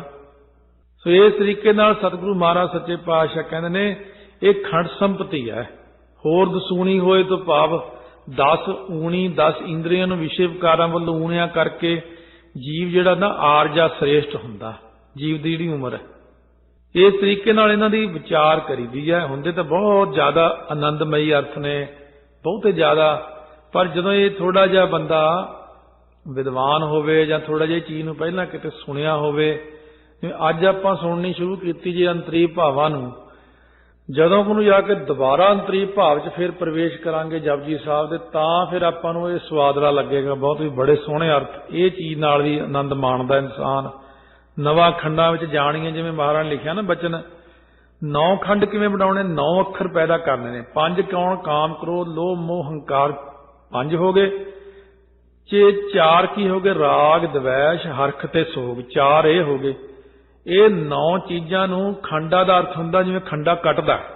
ਇਹਨਾਂ ਨਵਾਂ ਦੇ ਖੰਡਣ ਵਿੱਚ ਤਤਪਰਜ ਹੋ ਜਾਵੇ, ਬੰਦਾ ਤਤਪਰ ਹੋ ਜੇ ਵੀ ਮੈਂ ਕਾਮ, ਕ੍ਰੋਧ, ਲੋਭ, ਮੋਹ, ਹੰਕਾਰ, ਰਾਗ, ਦਵੈਸ਼ ਤੇ ਹਰਖ, ਸੋਗ ਇਹਨਾਂ 9 ਨੂੰ ਕੱਟਣਾ ਹੈ, ਨਵਾਂ ਖੰਡਾਂ ਵਿੱਚ ਜਾਣੀ ਹੈ। ਇਉਂ ਅੰਤਰੀ ਭਾਵ ਇਹ ਬ੍ਰਹਮ ਗਿਆਨੀ ਮਹਾਂਪੁਰਸ਼ ਹੀ ਕਰਦੇ ਹੁੰਦੇ ਨੇ। ਬਾਬਾ ਸੁੰਦਰ ਸਿੰਘ ਜੀ ਖਾਲਸਾ ਨੇ ਇਹ ਅੰਤਰੀਵ ਅਰਥ ਦਿਖਾਏ ਸੀ ਸਾਰੀ ਸੰਗਤ ਨੂੰ। ਪਹਿਲਾਂ ਸਾਦੇ ਹੀ ਅਰਥ ਹੁੰਦੇ ਸੀ, ਜਦੋਂ ਬਹੁਤ ਜ਼ਿਆਦਾ ਡੂੰਘਾਈ 'ਚ ਮਨ ਚਲਿਆ ਜਾਂਦਾ ਉਦੋਂ ਅੰਤਰੀ ਭਾਵ ਕਰ ਕਰਕੇ ਦਿਖਾਉਂਦੇ ਨੇ, ਤੇ ਇਹਦੇ ਨਾਲ ਬੜਾ ਮਨ ਨੂੰ ਆਨੰਦ ਬਣਦਾ। ਜਿਵੇਂ ਇੱਕ ਤੇ ਸਧਾਰਨ ਕੀਰਤਨ ਰਾਗੀ ਕਰਦੇ ਨੇ, ਇੱਕ ਰਾਗਾਂ ਵਿੱਚ ਕੀਰਤਨ ਕਰਨਾ ਬਹੁਤ ਡੂੰਘਾਈ ਵਿੱਚ। ਇਹ ਜਦੋਂ ਅੰਤਰੀ ਭਾਵ ਲੱਗਣ ਲੱਗ ਜਾਂਦਾ ਉਦੋਂ ਰਾਗਾਂ ਵਾਲੇ ਕੀਰਤਨ ਵਾਂਗੂ ਕਥਾ ਕਾਫੀ ਡੂੰਘਾਈ ਵਾਲੀ ਬਣ ਜਾਂਦੀ ਹੈ। ਨਵਾਂ ਖੰਡਾਂ ਦਾ ਅਰਥ ਇੱਥੇ ਵੀ ਲਾਉਂਦੇ ਨੇ ਜਿਵੇਂ 9 ਜੋੜਾਂ ਵਾਲੇ ਮਨੁੱਖ ਨੂੰ ਸਰੀਰ ਵਿੱਚ ਪਰਮੇਸ਼ਰ ਨੂੰ ਵਿਆਪਕ ਜਾਣੇ। ਸਰੀਰ ਵਿੱਚ ਜੋੜ ਤਾਂ ਬਹੁਤ ਨੇ, ਪਰ ਮੁੱਖ ਜੋੜ ਜਿਹੜੇ ਨੇ ਨਾ ਉਹ 9 ਦੱਸੇ ਨੇ।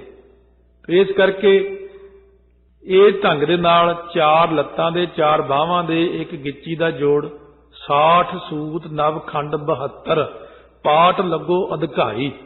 ਇਹ ਭਗਤ ਕਬੀਰ ਜੀ ਦੀ ਜਦੋਂ ਆਓਗੇ ਨਾ ਗੌੜੀ ਰਾਗ 'ਚ ਭਗਤ ਬਾਣੀ, ਉਦੋਂ ਸਰੀਰ ਦੀ ਵਿਆਖਿਆ ਬੜੀ ਹੋਣੀ ਆ। 72 ਕਰੋੜ 72 ਲੱਖ 2200 ਪਹਿਲਾਂ 1 ਸੀ, ਫਿਰ 2, ਹੁਣ 210 ਨਾੜੀਆਂ ਗਿਣੀਆਂ। ਇੰਨੀਆਂ ਨਾੜੀਆਂ ਸਰੀਰ ਵਿੱਚ ਕੰਮ ਕਰਦੀਆਂ। ਸਾਰੀਆਂ ਨਾੜੀਆਂ ਨੂੰ ਕੱਢ ਕੇ ਜੇ ਜੋੜ ਲਾ ਕੇ ਧਰਤੀ ਦੇ ਦੁਆਲੇ 4 ਚੱਕਰ ਲਾ ਦੇਣ, ਇੱਕ ਮਨੁੱਖ 'ਚ ਇੰਨੀਆਂ ਨਾੜੀਆਂ ਕੰਮ ਕਰਦੀਆਂ। ਨਵਾਂ ਖੰਡਾਂ ਦਾ ਅਰਥ ਹੈ 9 ਹਿੱਸਿਆਂ ਵਾਲੀ ਨੌਧਾ ਭਗਤੀ ਕਰੇ। ਇਹ ਫਿਰ ਅੱਗੇ ਅੱਗੇ ਇਉਂ ਵਿਦਾਂਤ ਚੱਲਦਾ। ਵਿਦਾਂਤ ਦਾ ਮਤਲਬ ਵੇਦਾਂ ਦਾ ਸਾਰ ਤੱਤ ਕੱਢਣਾ, ਉਹਨਾਂ ਵਿੱਚ ਗਿਆਨ ਦੀ ਬਿਰਤੀ ਲੈਣੀ। ਵੇਦਾਂ ਵਿੱਚ 80,000 ਕਰਮ ਕਾਂਡ ਹੈ, 16,000 ਉਪਾਸਨਾ ਤੇ 4,000 ਸਿਰਫ ਗਿਆਨ ਕਾਂਡ ਹੈ। ਇਉਂ ਨਵਾਂ ਖੰਡਾਂ ਦਾ ਅਰਥ ਨਵੀਨ ਅਖੰਡ, ਇੱਕ ਰਸ ਭੇਦ ਭਾਵ ਤੋਂ ਰਹਿਤ, ਅਰਥਾਤ ਸਜਾਤੀ ਵਿਜਾਤੀ ਸਵੈਗਤ ਭੇਦ ਤੋਂ ਰਹਿਤ। ਜੋ ਪ੍ਰਮਾਤਮਾ ਹੈ ਉਹਨੂੰ ਆਪਣੇ ਹਿਰਦੇ ਵਿੱਚ ਜਾਣੇ ਤਾਂ ਆਰਜਾ ਸ੍ਰੇਸ਼ਟ ਹੁੰਦਾ ਹੈ। ਉਹ ਇਨਸਾਨ ਆਰਜਾ ਦਾ ਅਰਥ ਹੀ ਸ੍ਰੇਸ਼ਟ ਹੈ। ਇਹ ਜਪਜੀ ਸਾਹਿਬ ਦੀ ਜਿਹੜੀ ਪਹਿਲੀ ਕਥਾ ਭਰੀ ਸੀੜੀ ਉਹਦੇ 'ਚ ਇਹ ਜ਼ਿਆਦਾ ਚੀਜ਼ਾਂ ਆਉਣਗੀਆਂ। ਜਾਤੀ ਵਿਜਾਤੀ ਸਵੈਗਤ ਭੇਦ ਰਹਿਤ, ਨਾਲ ਚੱਲੇ ਸਭ ਕੋਏ। ਗਿਆਨ ਹੋਣ ਕਾਲ ਵਿੱਚ ਜਦੋਂ ਵਿਦਿਆ ਦਾ ਅਭਾਵ ਹੁੰਦਾ ਸਰੀਰ 'ਚੋਂ, ਜਿਹਨੂੰ ਅੱਜ ਕੱਲ੍ਹ ਲੋਕ ਮੰਨਦੇ ਨੇ ਮੈਂ ਬੜੀ ਵਿਦਿਆ ਪੜ੍ਹ ਲਈ, ਫੈਲੇ ਵਿਦਿਆ ਹੋਏ ਚਾਨਣ ਸਕੂਲਾਂ ਦੇ ਬਾਹਰ ਲਿਖਿਆ ਹੁੰਦਾ ਹੈ। ਅਸਲ ਵਿੱਚ ਇਹ ਵਿਦਿਆ ਸਾਰੀ ਮਾਇਆ ਦੀ ਹੈ। ਜਦ ਗੁਰੂ ਨਾਨਕ ਦੇਵ ਜੀ ਨੂੰ ਲੈ ਕੇ ਗਏ ਬਾਬਾ ਕਲਿਆਣ ਚੰਦ ਜੀ, ਪਹਿਲੇ ਦਿਨ ਥਾਲ ਵਿੱਚ ਪਤਾਸੇ ਤੋਂ 1.25 ਰੁਪਈਆ ਉਤੋਂ ਕੱਪੜਾ ਪਾ ਕੇ ਜਾਂ ਗੁੜ ਸ਼ੱਕਰ ਕੋਈ ਮਿੱਠਾ ਲੈ ਕੇ ਸਕੂਲ ਜਾਂਦੇ ਹੁੰਦੇ, ਜਾਂ ਜਾ ਕੇ ਪਾਂਧੇ ਨੂੰ ਕਿਹਾ ਵੀ ਇਹਨਾਂ ਨੂੰ ਪੜ੍ਹਾਉਣਾ ਹੈ। ਸੋ ਉਸ ਵਕਤ ਮਹਾਰਾਜ ਸੱਚੇ ਪਾਤਸ਼ਾਹ ਨੂੰ ਜਦ ਥੋੜੇ ਦਿਨ ਲੰਘ ਗਏ, ਉਹ ਪੁਰਾਣੀ ਬੋਲੀ ਹੁੰਦੀ ਸੀ, ਔਂਚੇ ਪੌਂਚੇ ਢਾਇਆ, ਇਹ ਬੋਲੀ ਹੁੰਦੀ ਸੀ। ਪਹਿਲਾਂ ਬੜੇ ਟੇਢੇ ਢੰਗ ਦੀ ਪੜ੍ਹਾਈ ਹੁੰਦੀ ਸੀ, ਔਖੀ ਸੀ ਪਹਿਲਾਂ ਬੜੀ। ਪਹਿਲਾਂ ਹੁੰਦੀ ਸੀ 1 ਦੂਣੀ 2 ਦੂਣੀ 4 ਨਹੀਂ ਸੀ, 2.5 1 2.5 2.5 ਦੂਣੀ 5, 2.5 ਤੀਆ 7.5, 2.5 ਚੌਕਾ 10, ਬੜੀ ਟੇਢੇ ਢੰਗ ਦੀ ਪੜ੍ਹਾਈ ਸੀ, ਔਂਚੇ ਪੌਂਚੇ ਢੌਂਚੇ ਕਹਿੰਦੇ ਸੀ ਉਹਨੂੰ। ਗੁਰੂ ਨਾਨਕ ਦੇਵ ਜੀ ਮਹਾਰਾਜ ਸੱਚੇ ਪਾਤਸ਼ਾਹ ਕਹਿਣ ਲੱਗੇ, ਪਾਂਧੇ ਨੂੰ ਇਹ ਜਿਹੜੀ ਤੂੰ ਪੜ੍ਹਾ ਰਿਹਾ ਔਂਚੇ ਪੌਂਚੇ, ਇਹ ਨਾਲ ਕੀ ਹੁੰਦਾ? ਕਹਿੰਦੇ ਮਹਾਰਾਜ ਇਹ ਜਦੋਂ ਬੰਦਾ ਪੜ੍ਹ ਲੈਂਦਾ ਨਾ, ਜਿਵੇਂ ਤੁਹਾਡੇ ਪਿਤਾ ਜੀ ਪਟਵਾਰੀ ਦਾ ਕੰਮ ਕਰਦੇ, ਫਿਰ ਤੁਸੀਂ ਵੱਡੇ ਹੋ ਕੇ ਪਟਵਾਰੀ ਬਣੋਗੇ। ਕਹਿੰਦੇ ਫਿਰ ਪੈਸੇ ਲਿਆਓ। ਕਹਿੰਦੇ ਫਿਰ ਮਹਾਰਾਜ ਪੁੱਛਦੇ ਕਿ ਉਹ ਦੱਸਦਾ। ਕਹਿੰਦੇ ਫਿਰ ਬੱਚੇ ਜੀ, ਫਿਰ ਵਿਆਹ ਜੀ, ਫਿਰ ਅੱਗੇ ਜੀ। ਕਹਿੰਦੇ ਫਿਰ ਬੰਦਾ ਚੜ੍ਹਾਈ ਕਰਦਾ। ਫਿਰ ਕਹਿੰਦੇ ਪ੍ਰਲੋਕ ਨੂੰ ਕੀ ਲੈ ਕੇ ਜਾਏਗਾ? ਕਹਿੰਦੇ ਪ੍ਰਲੋਕ ਨੂੰ ਤਾਂ ਜੀ ਕੁਛ ਨਹੀਂ ਲੈ ਕੇ ਜਾਂਦਾ। ਕਹਿੰਦੇ ਫਿਰ ਇਹ ਪੜ੍ਹਾਈ ਤਾਂ ਐਵੇਂ ਫਜ਼ੂਲ ਹੀ ਹੋਈ, ਇਹਦਾ ਕੀ ਫਾਇਦਾ? ਫਿਰ ਨਾਮ ਦੀ ਪੜ੍ਹਾਈ ਕਰਾਈ ਗੁਰੂ ਨਾਨਕ ਦੇਵ ਜੀ ਨੇ ਉਹਨੂੰ। ਫਿਰ ਹੁਣ ਸਤਿਗੁਰੂ ਕਹਿੰਦੇ ਨਾਲ ਚੱਲਿਆ ਸਭ ਕੋਈ ਗਿਆਨ ਹੋਣ ਕਾਲ ਵਿੱਚ ਜਦੋਂ ਅਵਿਦਿਆ ਦਾ ਭਾਵ ਹੁੰਦਾ। ਆ ਜਿਹੜੀ ਆਪਾਂ ਵਿਦਿਆ ਕਹਿੰਦੇ ਅਸਲ ਵਿੱਚ ਅਵਿਦਿਆ ਹੈ। ਤਾਈਓ ਲੋਕ ਹੁਣ ਨਾਸਤਿਕ ਜ਼ਿਆਦਾ ਹੋ ਗਏ, ਹਰੇਕ ਗੱਲ ਦੇ ਉੱਤੇ ਕਿੰਤੂ ਤਾਈਓ ਜ਼ਿਆਦਾ ਹੁੰਦਾ। ਤਦ ਅਵਿਦਿਆ ਦੇ ਨਾਲ ਹੀ ਆਸਰੀ ਸੰਪਦਾ ਦਾ ਸਾਰਾ ਪਰਿਵਾਰ ਚਲਾ ਜਾਂਦਾ ਹੈ। ਕਾਮ, ਕ੍ਰੋਧ, ਲੋਭ, ਮੋਹ, ਹੰਕਾਰ, ਰਾਗ, ਦਵੇਸ਼, ਈਰਖਾ, ਸ਼ਬਦ, ਸਪਰਸ਼, ਰਸ, ਰੂਪ, ਗੰਧ, 5 ਜਣ ਇਹ ਨੇ। ਕਿਉਂਕਿ ਕਾਰਨ ਦੇ ਭਾਵ ਹੋਣ ਨਾਲ ਕਾਰਜ ਦਾ ਭਾਵ ਆਪੇ ਹੀ ਹੋ ਜਾਂਦਾ ਹੈ। ਕਾਰਨ ਜਿਹੜਾ ਨਾ ਉਹਦਾ ਭਾਵ ਹੋ ਜੇ ਕਾਰਜ ਦਾ ਭਾਵ। ਕਾਰਨ ਕੀ? ਰਾਤ ਇੱਕ ਕਾਰਨ ਹੈ। ਸੂਰਜ ਦਾ ਛੁਪ ਜਾਣਾ, ਰਾਤ ਦਾ ਹੋ ਜਾਣਾ, ਤਾਰਿਆਂ ਦਾ ਆ ਜਾਣਾ, ਹਨੇਰੇ ਵਾਲੇ ਪੰਛੀਆਂ ਦਾ ਆ ਜਾਣਾ ਰਾਤ ਨੂੰ। ਪਰ ਜਿਉਂ ਹੀ ਸੂਰਜ ਸਵੇਰੇ ਚੜ੍ਹਿਆ ਸਾਰਾ ਕੁਝ ਖਤਮ ਹੋ ਜਾਣਾ। ਤਾਰੇ ਵੀ ਨਹੀਂ ਦਿਖਦੇ, ਰਾਤ ਦੇ ਵਿਚਰਨ ਵਾਲੇ ਪੰਛੀ ਵੀ ਨਹੀਂ ਦਿਖਦੇ, ਉਹ ਜਿਵੇਂ ਨਾਸ ਹੋ ਜਾਂਦੇ ਨੇ। ਇਸੇ ਤਰ੍ਹਾਂ ਜਦੋਂ ਤੱਕ ਅਵਿਦਿਆ ਹੈ ਉਦੋਂ ਤੱਕ ਆਪਣੇ ਅੰਦਰ ਆਸੁਰੀ ਸੰਪਦਾ, ਅਗਿਆਨ, ਕਾਮ, ਕ੍ਰੋਧ, ਰਾਗ, ਦਵੇਸ਼ ਨੇ। ਜਿਉਂ ਹੀ ਗਿਆਨ ਦਾ ਸੂਰਜ ਅੰਦਰ ਚੜ੍ਹਿਆ ਇਹ ਸਾਰੀਆਂ ਚੀਜ਼ਾਂ ਦਾ ਨਾਸ ਹੋ ਜਾਂਦਾ। ਸਾਰੇ ਸ਼ੁਭ ਗੁਣ ਬ੍ਰਹਮ ਗਿਆਨੀ ਦੇ ਨਾਲ ਚੱਲਦੇ ਨੇ। ਨਾਲ ਚੱਲੇ ਸਭ ਕੋਏ ਚੰਗਾ ਨਾਮ ਰਖਾਏ ਕੈ, ਜਸ ਕੀਰਤ ਜਗ ਲੈ ਆਪਣਾ। ਚੰਗਾ ਨਾਮ ਬ੍ਰਹਮ ਬੇਤਾ ਰਖਾ ਕੇ ਇਸ ਲੋਕ ਵਿੱਚ ਵੀ ਉਹਦੀ ਮਹਿਮਾ, ਪਰਲੋਕ ਵਿੱਚ ਵੀ ਉਹਦੀ ਮਹਿਮਾ ਹੁੰਦੀ। ਸਿੱਧਾਂ ਨੂੰ ਹੀ ਸਮਝਾ ਰਹੇ ਨੇ ਮਹਾਰਾਜ, ਕਿਉਂਕਿ ਸਿੱਧ ਬੜੇ ਕੋਈ ਮਾੜੀ ਮੋਟੀ ਹਸਤੀ ਤਾਂ ਹੈ ਨਹੀਂ ਸੀ। ਵਰਲਡ ਦੇ ਵਿੱਚ ਸਭ ਤੋਂ ਉਸ ਵਕਤ ਸਿੱਧ ਵਿਦਵਾਨ ਤੇ ਗਿਆਨਵਾਨ ਸੀ। ਬਹੁਤ ਦੁਨੀਆ ਡਰਦੀ ਵੀ ਸੀ ਇਹਨਾਂ ਤੋਂ ਕਿ ਸਿੱਧ ਲੋਕ ਨੇ, ਤਕੜੇ ਨੇ। ਪਰ ਤਕੜੇ ਹੋਣ ਦੇ ਨਾਲ ਨਾਲ ਜਿਵੇਂ ਇੱਕ ਪਰਮਾਤਮਾ ਦਾ ਗੁਣ ਕਥਨ ਕੀਤਾ ਮੂਲ ਮੰਤਰ 'ਚ, ਨਿਰਭਉ ਤੇ ਫਿਰ ਨਿਰਵੈਰ, ਇਹ ਦੋ ਨੇ। ਸਿੱਧ ਕਹਿੰਦੇ ਇਕੱਲਾ ਨਿਰਭਉ ਹੀ ਕਹਿ ਦਿੰਦੇ ਪਰਮਾਤਮਾ ਨੂੰ, ਨਿਰਵੈਰ ਕਹਿਣ ਦੀ ਕੀ ਲੋੜ ਸੀ? ਕਹਿੰਦੇ ਨਿਰਭਉ ਤਾਂ ਹਰਨਾਕਸ਼ ਵੀ ਸੀ ਪਰ ਨਿਰਵੈਰ ਨਹੀਂ ਸੀ। ਉਹ ਨਿਰਭਉ ਤਾਂ ਰਾਵਣ ਵੀ ਸੀ, ਉਹ ਨਿਰਵੈਰ ਨਹੀਂ ਸੀ। ਇਸ ਕਰਕੇ ਮੈਨੂੰ ਨਾਲ ਨਿਰਵੈਰ ਲਿਖਣਾ ਪਿਆ। ਇਸੇ ਤਰੀਕੇ ਨਾਲ ਬ੍ਰਹਮ ਬੇਤਾ ਰਖਾ ਕੇ ਨਾਮ ਲੋਕ ਅਤੇ ਪਰਲੋਕ ਦੇ ਵਿੱਚ ਬ੍ਰਹਮ ਗਿਆਨੀ ਨੂੰ ਵਡਿਆਈ ਮਿਲਦੀ ਹੈ। ਪਰ ਜੇ ਤਿਸ ਨਦਰ ਨਾ ਆਵਈ ਤਾਂ ਬਾਤ ਨਾ ਪੁੱਛਿਆ ਕਿ ਜੇਕਰ ਤਿਸ ਐਸੇ ਨਾ ਪੁਰਸ਼ ਨੂੰ ਉਹ ਪਰਮਾਤਮਾ ਨਦਰ ਆਵਈ, ਨਿਗਾਹ ਨਾ ਆਵੇ, ਨਿਗਾਹ ਆ ਜਾਵੇ। ਕਹਿੰਦੇ ਉਸ ਵਕਤ ਰੇਰੇ ਸ਼ਬਦ ਉਚਾਰਨ ਵਾਲੇ ਜਮਦੂਤ ਵੀ ਉਹਦੀ ਬਾਤ ਨਹੀਂ ਪੁੱਛਦੇ, ਭਾਵ ਤੰਗ ਨਹੀਂ ਕਰਦੇ ਉਹਨੂੰ। ਫਿਰ ਜਦੋਂ ਜਮਦੂਤ ਆਉਂਦੇ ਨੇ ਉਹਨੂੰ ਨਹੀਂ ਪਰੇਸ਼ਾਨ ਕਰਦੇ, ਕਹਿੰਦੇ ਉਹਨੂੰ ਮਸਤਕ ਟੇਕਦੇ ਨੇ। ਇਸ ਤਰ੍ਹਾਂ ਇਹ ਅੰਤਰੀਵ ਭਾਵ ਨੇ ਸਾਰੇ। ਜਿਵੇਂ ਭਾਈ ਨੰਦ ਲਾਲ ਜੀ ਨੇ ਲਿਖਿਆ ਨਾ, ਬਾਹੋਸ਼ ਬਾਸ਼ ਕੇ ਹੰਗਾਮ ਨੌ ਬਹਾਰ ਆਮਦ, ਬਹਾਰ ਆਮਦੋ ਕਰਾਰ ਆਮਦੋ ਯਾਦ ਆਮਦ। ਕਹਿੰਦੇ ਉਹ ਗਿਆਨਵਾਨ ਦੋਸ਼ੀ ਪਦਾਰਥਾਂ ਵਿੱਚ, ਇੰਦਰੀਆਂ ਵਿੱਚ ਦੋਸ਼ ਧਾਰਦੇ ਨੇ। ਇਸ ਤਰੀਕੇ ਨਾਲ ਕਹਿੰਦੇ ਭਾਈ ਜਰਾ ਹੋਸ਼ ਕਰ, ਬਹਾਰ ਆਈ ਹੈ ਮਨੁੱਖਾ ਦੇਹ ਦੀ। ਤੇਰੇ ਗੁਰੂ ਕਲਗੀਧਰ ਵਰਗੇ ਯਾਰ ਵੀ ਆਏ ਹੋਏ ਤੇ ਤੂੰ ਇਕਰਾਰ ਵੀ ਕੀਤਾ ਹੋਇਆ। ਇਸ ਕਰਕੇ ਉਹਨਾਂ ਨੇ ਵੀ ਜਦੋਂ ਭਾਈ ਨੰਦ ਲਾਲ ਦੀਆਂ ਗਜ਼ਲਾਂ ਪੜ੍ਹਦੇ ਆ ਬਹੁਤ ਗਿਆਨ ਆ ਉਹਨਾਂ ਵਿੱਚ, ਪਰ ਕਿਉਂਕਿ ਉਹ ਬੋਲੀ ਅਰਬੀ ਫਾਰਸੀ ਹੋਣ ਕਰਕੇ ਸਧਾਰਨ ਵਿਅਕਤੀ ਨੂੰ ਕਹਿੰਦੇ ਉਹਦੀ ਸਮਝ ਨਹੀਂ ਲੱਗਦੀ। ਸੋ ਇਸ ਤਰੀਕੇ ਨਾਲ ਮਹਾਰਾਜ ਸੱਚੇ ਪਾਤਸ਼ਾਹ ਨੇ ਇਹ ਜਿਹੜੀਆਂ ਬਖਸ਼ਿਸ਼ਾਂ ਕੀਤੀਆਂ, ਦੋਸ਼ੀ ਦੋਸ਼ ਧਰੇ, ਦੋਸ਼ੀ ਜੋ ਵਿਸ਼ਈ ਉਹਨਾਂ ਵਿੱਚ ਦੋਸ਼ ਧਾਰਦੇ ਨੇ। ਕਿਉਂ? ਉਹ ਮਨੁੱਖਾ ਜਨਮ ਨਿਸਫਲ ਕਿਉਂ ਗਵਾਈ ਜਾਂਦੇ ਨੇ? ਬ੍ਰਹਮ ਗਿਆਨੀ ਉਹਨਾਂ 'ਚ ਦੋਸ਼ ਧਾਰਦੇ ਨੇ। ਮਨੁੱਖਾ ਜਨਮ ਨੂੰ ਕਿਉਂ ਖਰਾਬ ਕਰੀ ਜਾ ਰਹੇ ਹੋ ਭਾਈ? ਨਾਨਕ ਨਿਰਗੁਣੇ ਗੁਣ ਕਰੇ ਗੁਣਵੰਤਿਆਂ ਗੁਣ ਦੇ। ਮਹਾਰਾਜ ਕਹਿੰਦੇ ਗੁਣਵੰਤਿਆਂ ਗੁਣਾਂ ਵਾਲੇ ਜੋ ਮਹਾਤਮਾ ਨੇ ਨਾ, ਉਹ ਨਿਰਗੁਣਿਆਰਿਆਂ ਨੂੰ ਗੁਣ ਦੇ ਕੇ ਗੁਣਾਂ ਵਾਲਾ ਬਣਾ ਦਿੰਦੇ ਨੇ। ਉਹਨਾਂ ਮਹਾਤਮਾ ਦੇ ਗੁਣਾਂ ਦਾ ਪ੍ਰਤ ਬਦਲਾ ਕੋਈ ਦੇ ਹੀ ਨਹੀਂ ਸਕਦਾ, ਕਿਉਂਕਿ ਤੇਹਾ ਕੋਈ ਨਾ ਸੁਝਈ ਜੇ ਤਿਸ ਗੁਣ ਕੋਏ ਕਰੇ। ਮਹਾਰਾਜ ਕਹਿੰਦੇ ਉਹ ਮਹਾਤਮਾ ਜਿਹਾ ਹੋਰ ਕੋਈ ਸੁਝਦਾ ਹੀ ਨਹੀਂ ਜਿਹੜਾ ਕੋਈ ਉਹਨਾਂ ਦੇ ਗੁਣਾਂ ਦਾ ਪ੍ਰਤਿਬਾਦਲਾ ਦੇਣਾ ਕਰੇ। ਇਸ ਕਰਕੇ ਉਹ ਨਿਰਗੁਣ ਬ੍ਰਹਮ ਪਰਮਾਤਮਾ ਦੇ ਬਣਾਏ ਹੋਏ ਰੱਬ ਦੇ ਪਿਆਰੇ ਵੀ ਉਹੀ ਕਰਮ ਕਰਦੇ ਜਿਹੜਾ ਪਰਮਾਤਮਾ ਕਰਦਾ। ਪਰਮਾਤਮਾ ਜੀਵਾਂ ਦੇ ਵਿੱਚ ਬੈਠ ਕੇ ਹੀ ਆਪਣਾ ਕਰਮ ਕਰਦਾ। इस तरीके नाल महाराज ने 117 अखरां दी ये पौड़ी बख्शिश कीती। 7 पौड़ियां तक कुल 907 अखर बनते ने जपजी साहब दे। इन्नी लगा मात्रा ने, जिन्नियां जपजी साहब दे अखर ने इन्नी लगा मात्रा नाल नाल ही चलणगियां। क्यों महाराज सच्चे पातशाह ने 7 पौड़ियां तक पावन उपदेश की दात बख्शिश की है। आपां नूं सतगुरु मेहर करन। सो विचार करते करते आपां जदों जपजी साहब का पाठ करिए, ये अंतरीव अर्थ का ना भावें अगे लियाओ तो वैसे ही सुनाए ने माड़े जे, ताकि थोड़ी थोड़ी लाग लगती रहे, बंदा अगे नूं ट्रेंड हो जाता ज्यादा अंतरीव भावां नूं सुणन विच। पर जिहड़ी मुख चीज दसी है महाराज ने भी चारे युग जे लंबी उम्र हो जे, 10 गुणा ज्यादा हो जे, नाल साहब तुरन, महिमा कीर्ति करन, चंगा नाम खा के दुनिया चले। पर जे रब की निगाह च ना आया किसी ने गल नहीं पुछनी। इस करके निर्गुणियारियां नूं वाहिगुरु गुण दिंदे ने, गुणा वालियां नूं होर गुण दिंदे ने, पर उह जिहा कोई नहीं जिहड़ा रब नूं गुण दे सके। सारे परमात्मा तो गुण लैंदे। इन्ना 7वीं पौड़ी दा अर्थ तां इन्ना की आ, ये आपां फिर हौली हौली सिख जावांगे। फिर जपजी साहब जिन्ना मर्जी तेज करी जाओ, अर्थ सामने आई जाणगे अखां दे। उदों मन नूं जदों अर्थ मिलण लागे ना, फिर तुहाडा मन कहेगा मैं नहीं किते जाना हूं, क्योंकि मैनूं मेरी खुराक मिल गई।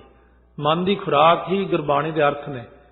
जदों आपां कल्ली बाणी पढ़दे हां, ध्यान किते होर, मन किते होर, उदों मन की एकाग्रता नहीं हुंदी। मन की एकाग्रता अर्थां नाल हुंदी। मन दा भोजन ज्ञान है। ज्ञान आपां इहनूं दिंदे नहीं। जदों ही मन नूं ज्ञान मिलण लग पिया, आ जिहड़े अंतरीव भाव ने, इस तों भी उत्ते ज्ञान है, मन होर खुश हुंदा, मैनूं होर ज्ञान मिलिया। क्यों ज्ञान इकल्ला ही काम नहीं करता। जे सारी जिंदगी है जां ज्ञान लई गए, भगती ना कीती तां इह ज्ञान हउमे विच बदल जांदा। फिर इस करके दोनों चीज़ां बराबर बराबर रखणियां। अज जिन्ना ज्ञान आपां लिया, ਇਹਦੇ ਨਾਲ ਨਾਲ ਇਹਨਾਂ ਸਿਮਰਨ ਵੀ ਕਰਨਾ। 1 ਘੰਟਾ कथा सुनी तो 1 घंटा घरे जाके सिमरन भी करियो, ਤਾਂ सतगुरु की होर बख्शिश होवेगी। भुल्लां चुक्कां दी माफ़ी बख्शनी। हुण शाम नूं भी श्रवण करांगे कथा 7 ਤੋਂ 8। गुरु नानक देव जी का इतिहास चलदा। सवेरे फिर 9 ਤੋਂ 10 का समा रहेगा। जदों तब्दील होना समा फिर संगत नूं दस दिता जाएगा। तो इस तरीके नाल सतगुरु महाराज ने बख्शिश करनी है। आओ सिमरन करिए। 2-4 मिनट सिमरन करके अपने मन नूं गुरां दे महावाक अनुसार इत्थे ही कमाई करके फिर ही जावांगे। वाहेगुरु वाहेगुरु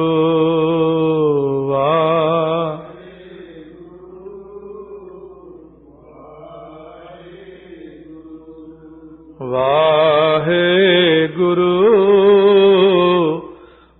वाहेगुरु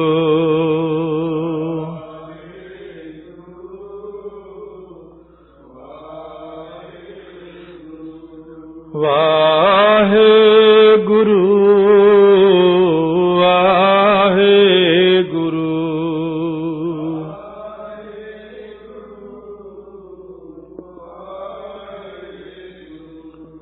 वाहेगुरु वाहेगुरु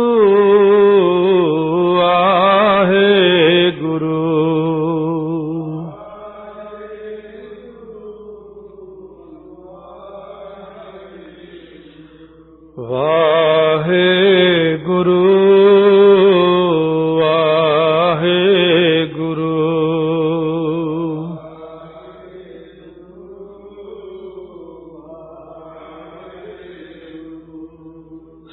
सतनाम वाहेगुरु सतनाम वाहेगुरु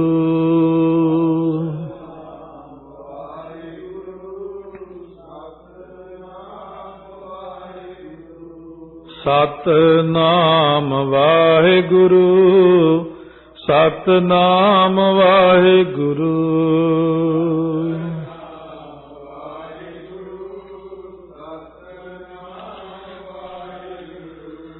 वाहेगुरु वाहेगुरु वाहेगुरु वाहेगुरु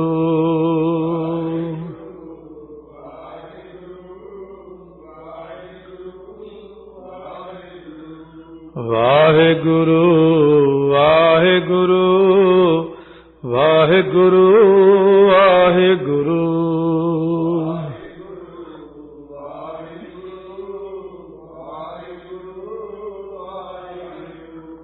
ਵਾਹਿਗੁਰੂ ਵਾਹਿਗੁਰੂ ਵਾਹਿਗੁਰੂ ਵਾਹਿਗੁਰੂ